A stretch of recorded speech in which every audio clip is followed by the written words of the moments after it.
Saw the outfit from a little way. What you got on today? What you got on? This shit when I hear, this good motion, the only motion. Welcome back to another Zay the Alchemist video. I am your informer, your enlightener, maybe your teacher, Zay the Alchemist. And today we will be doing our part 2 on what I said in last video, which was part 2 on emotional intelligence. This video might not be as long as the other ones, but I explained why we made a part 2. So I'm just gonna hop straight into it. So let's talk about the first one. The first one on the notes we left off was probably the things that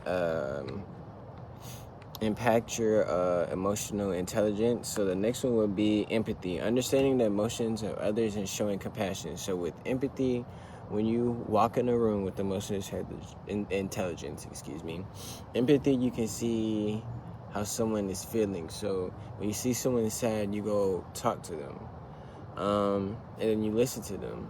And when you listen, you get an understanding of how they feel. When you understand how someone feels and showing that you care and listening to them can help someone tremendously. It can help someone with their problem, can help someone with their life. People want to be felt. We all want to be heard. We all want to be felt. We all want to be related to.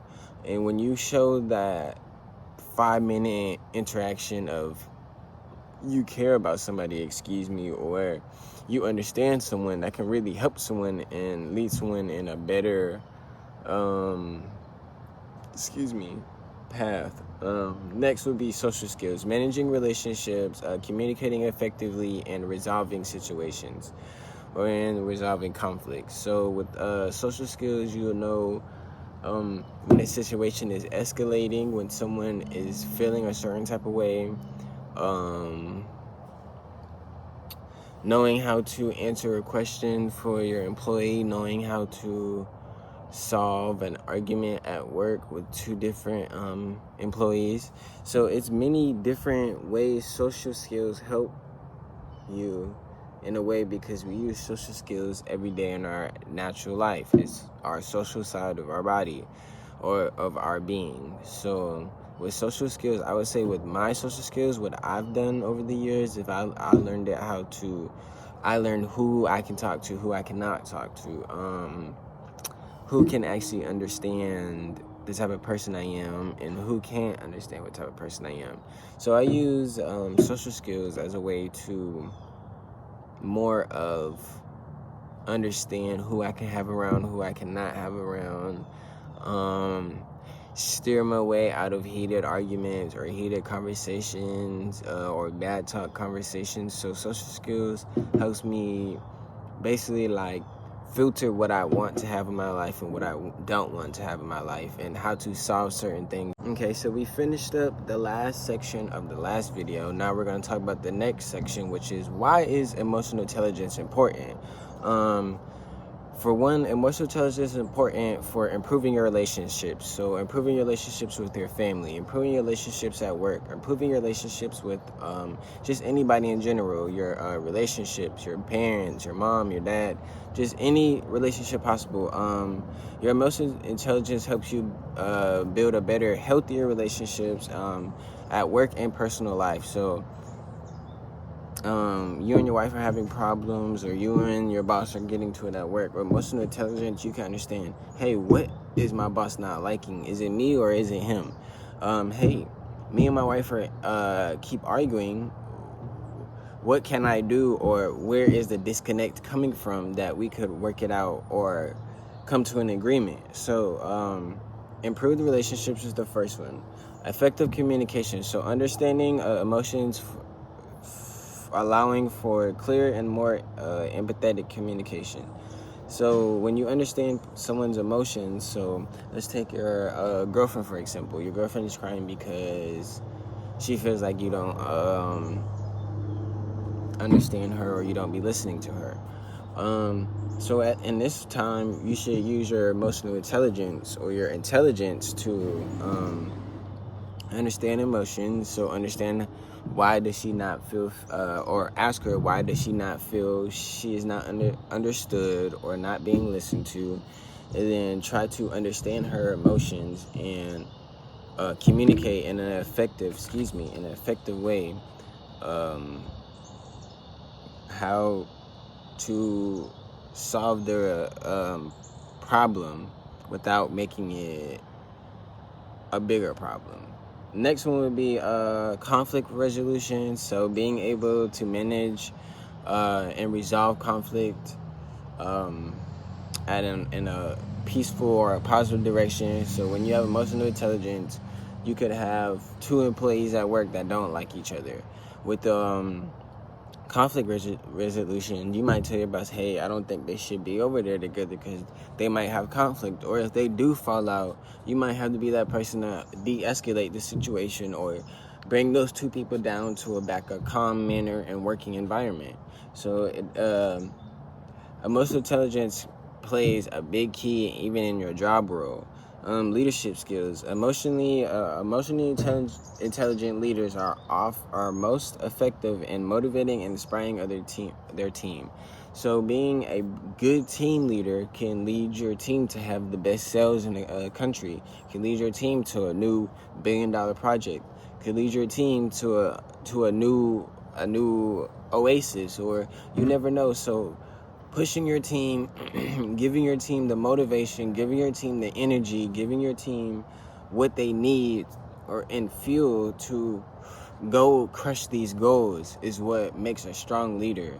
A leader that takes care of the people that work for him, and make sure that they have everything. Like, leadership skills is like all around key factor to building a good business. So if you want to be a businessman, I feel like for you to be a businessman, you need to be a leader. Next topic on why emotional intelligence is important is learning how to manage your emotions. So developing strategies to manage your own emotions, especially in challenging situations. So back to a work situation.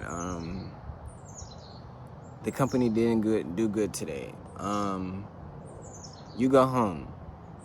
It is not your family's fault that your company didn't perform good today. It is not your mama's fault the company didn't do good today. It is not anybody else's fault that things didn't go right but yourselves.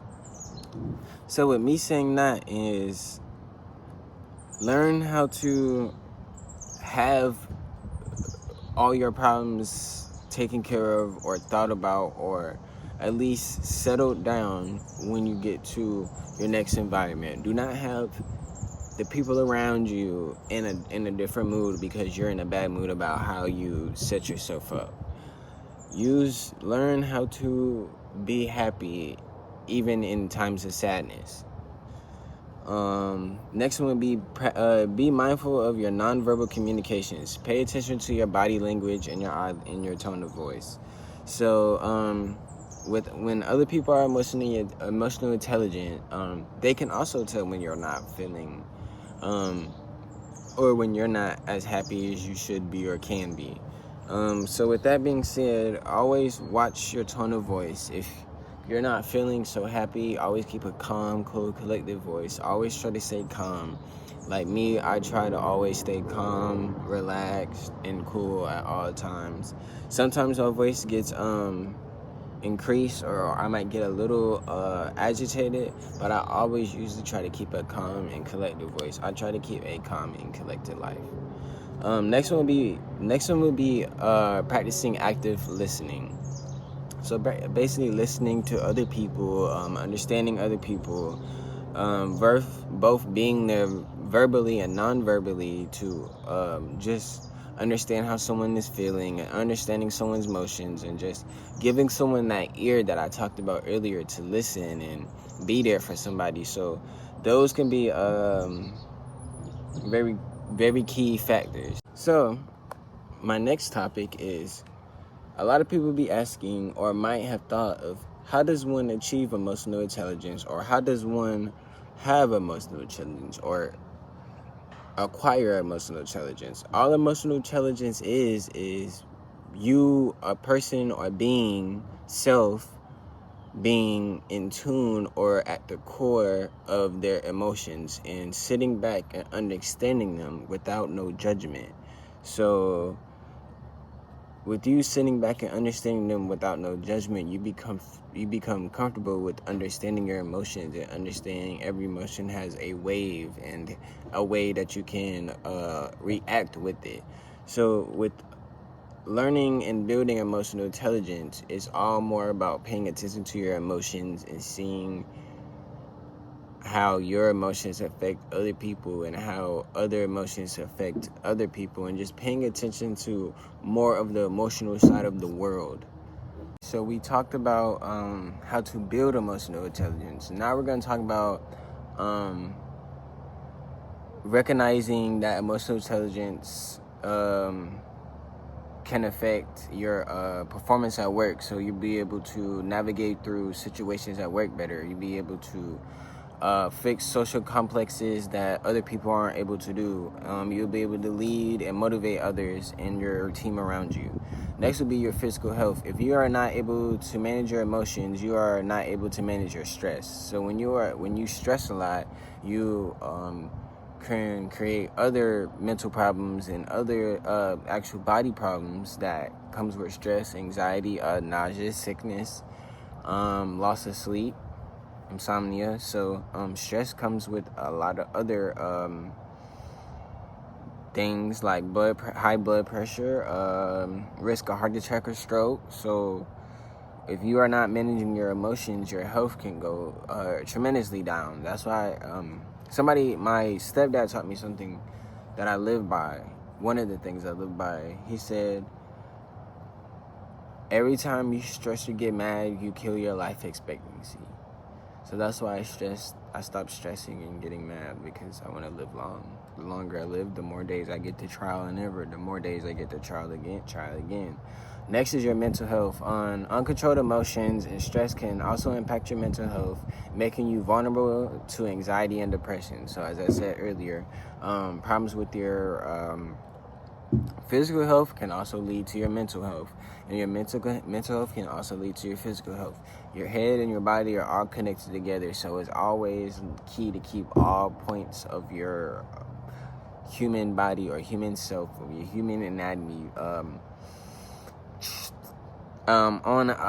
in your hand as much as you can, or in a grasp as much as possible. Next would be your relationship. So as we said earlier, being able to understand your partner and express emotions effectively to keep or strengthen your relationship. So with all these four things that I've listed on this page so far, this is only here to help you. It's no bad that I have talked about from this video. Other than you being aware of everything and knowing so much, other than that, there's nothing really bad I could really say about anything on the emotional intelligence side of you. Just be aware of the things you used to do or the things you have done, and you might be upset at yourself about it. But that's like the first stages of emotional intelligence. And once you understand yourself, you don't be upset about it. You understand that this was all a learning experience. And the last part of this video we are going to discuss is defining the 4 attributes of emotional intelligence. So this will be the last part of the video, and this will be the last section of emotional intelligence, and we will be done with emotional intelligence. So let's hop straight into it. The first one would be self-management. You must be able to use your emotions to make constructive decisions about your behavior. With the ability to manage stress by staying emotionally present, you can learn to receive upsetting information without letting it override your thoughts of self-control. So with self-management, you can learn how to maneuver, get bad news, handle the bad news, and not let it control the rest of your whole day. So with the whole management side, you learn how I say it as, you have to give yourself time to understand what you're feeling, feel what you're feeling, and then let go what you're feeling. So in these 3 stages of emotional intelligence, you could save yourself hours to days of heartache just by understanding how to self-management. Next would be self-awareness. We talk about this a lot. So learning how to manage your stress, learning how to manage your emotions, being aware of how you feel, being aware of your stress levels, building the movement to be more aware, being more conscious of being more aware. The more of the awareness side of things can help contribute to your emotional intelligence and your emotional experience. And the last two we're going to talk about in this video are social awareness and relationship management. So with you being social aware, you would need to have to listen to people around you and pay attention to their body language. Listen to their tone of voice. People might tell you word for word and moment for moment how you feel, but you might not be aware enough to pay attention to how they feel. They might not have to say it verbally, they might say it non-verbally. So being aware of one's emotions, their body language, and their tone of voice can help with your social awareness. In times of a social awareness, times of you practicing social awareness, always remember to stay present at this moment, because present day or present time is what's going to show you what needs to be done in the present day. The last one is relationship management. You can effectively develop social and emotional skills that make your relationships more effective, fruitful, and fulfilling. Become aware of how effective you use your nonverbal communication. So be aware of how often you say something without saying something. Be aware of your body language. Be aware of your tone of voice. Your tone of voice can say something that you're not even meaning to say right now, but that's what's really going on. Always keep your body calm, cool, untense, chill. Always keep a calm posture. Sorry about that. With that, nobody would know. Everybody would think you're always calm. So always keep a calm posture. Always seem cool. Always seem like the chill guy. Always seem like that guy that seems like he has everything together, but it's not. When it seems like you have everything together, that means you're aware, you're calm. When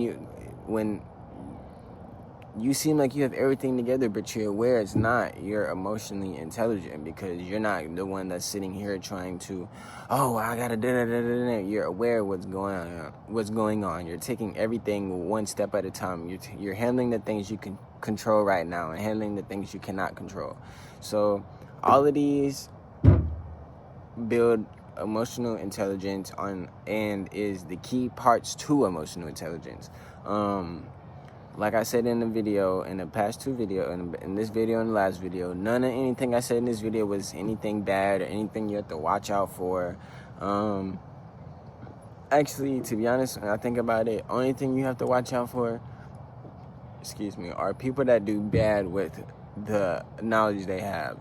I teach only for the good of the world and the good of the universe. I don't teach this stuff to teach people how to manipulate other people or how to do other things to other people. I teach this so people can be more aware and help in their life and make their life more easier. But that is the end of this video. I would like to thank you for being here for this short but long video. I would like to catch you in the next one. Like, comment, subscribe. If there's anything in this video that you want me to talk about more, or if you would like to discuss it in the comments, feel free to drop it down below, and I will catch you in the next video. It's on the outfit from Lil Wayne. What you got on today? What you got on? This shit when I hear, this good motion, the only motion.